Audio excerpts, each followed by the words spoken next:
Idiot syndrome, internet derived information abstracting treatment.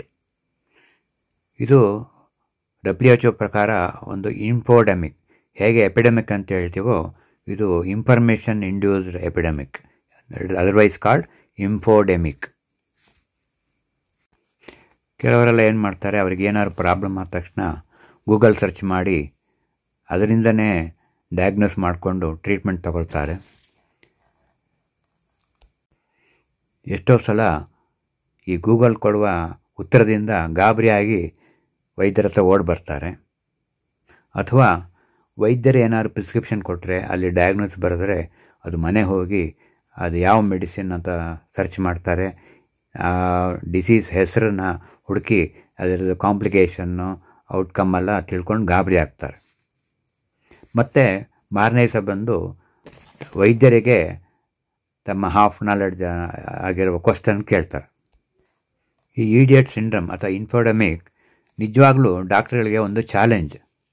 ಅವ್ರು ಏನೇ treatment ಕೊಟ್ಟರು ಅವರು ನಂಬಲ್ಲ, ಡಾಕ್ಟ್ರನ್ನ ಟ್ರಸ್ಟ್ ಮಾಡಲ್ಲ, ಅವರವರೇ ಡಯಾಗ್ನೋಸ್ ಮಾಡ್ಕೋತಾರೆ, ವಿಪರೀತ ಕ್ವಶನ್ಗಳು ಕೇಳ್ತಾರೆ, ನಮ್ಮ ಟ್ರೀಟ್ಮೆಂಟಿಗೆ ಅಬ್ಸ್ಟ್ರಾಕ್ಟ್ ಮಾಡ್ತಾರೆ.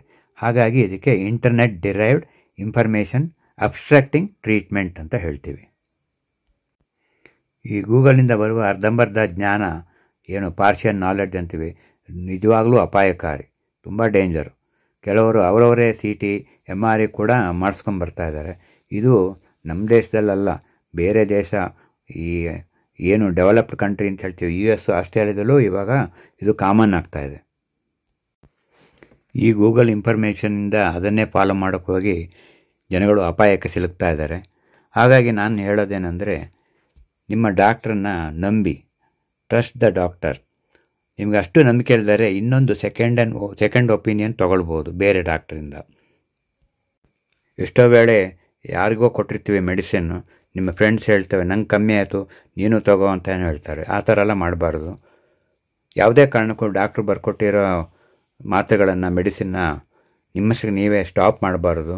ಡಾಕ್ಟ್ರ್ ಅಡ್ವೈಸ್ ತೊಗೊಂಡೇ ಸ್ಟಾಪ್ ಮಾಡಬೇಕಾಗುತ್ತೆ. ಅಥವಾ ನಿಮ್ಗೇನಾದ್ರು ಪ್ರಾಬ್ಲಮ್ ಆದರೆ ಡಾಕ್ಟ್ರ್ ಹೋದರೆ ಅವರು ಬೇರೆ ಥರ ಮಾತ್ರೆ ಬರ್ಕೊಡ್ತಾರೆ. ಎಷ್ಟೋ ಸಲ ಈ ಲ್ಯಾಬ್ ರಿಪೋರ್ಟ್ಗಳು ಅಲ್ಲಿ ಏನು ಕಂಪ್ಯೂಟ್ರಲ್ಲಿ ನಾರ್ಮಲ್ ರೇಂಜ್ ಅಂತ ಹೇಳ್ತಾರೆ, ಅದಕ್ಕಿಂತ ಸ್ವಲ್ಪ ಜಾಸ್ತಿ ಇರುತ್ತೆ. ಆದರೆ ನಾವು ಅದಕ್ಕೆ ಟ್ರೀಟ್ಮೆಂಟ್ ಕೊಡಲ್ಲ, ಅಸೆಸ್ ಮಾಡ್ತೀವಿ, ಕ್ಲಿನಿಕಲ್ ಕಾರಿಲೇಷನ್ ಮಾಡ್ತೀವಿ.